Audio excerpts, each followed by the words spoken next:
Pour son rôle dans le film Gourou, Pierre Ninet a mentionné le film Magnolia de Paul Thomas Anderson comme source d'inspiration. Il se trouve que Paul Thomas Anderson, qui récemment a fait Une bataille après l'autre, a fait un autre film sur une sorte de gourou, The Master. Is your behavior erratic? What are you running from? He's dangerous.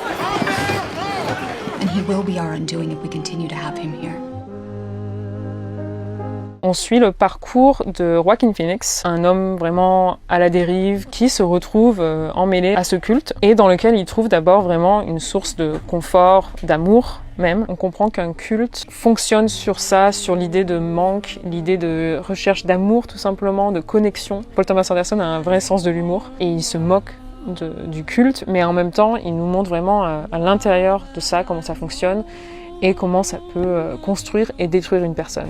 Donc le master du titre, c'est le personnage joué par Philip Seymour Hoffman, vraiment un des meilleurs acteurs qui a jamais existé. Et la question tourne un peu autour de qui contrôle qui, parce que le master a besoin de son serviteur, peut-être plus que le serviteur n'a besoin de son master à un certain moment. Ça montre comment les groupes ont besoin typiquement d'un leader qui contrôle les autres, mais que c'est un équilibre très instable. Et il y a beaucoup de scènes aussi où le jeu des acteurs est très très intéressant. C'est un film indirectement sur la scientologie, et la scientologie a des techniques qui s'approchent presque de techniques de jeu, afin de rendre les gens vulnérables, afin de les connecter à leurs émotions. Donc c'est très intéressant de faire un film sur ce type de culte, et d'utiliser deux superbes acteurs qui justement se prêtent au jeu et que à la fois ce soit un exercice d'acteur et à la fois un exercice des personnages eux-mêmes. Les bonus sur ce film, c'est fascinant de voir comment déjà ils étaient pliés en deux en train de faire ces scènes tout le temps, mais aussi il y avait vraiment un rapport de confiance qui, pour moi, se voit dans le résultat final aussi. On voit que c'est un tournage qui a rapproché ces deux hommes en particulier, et c'était cette distance, cette petite distance entre eux qui était nécessaire pour faire que le jeu respire et qu'on comprenne comment une personne peut avoir autant d'effets sur quelqu'un d'autre.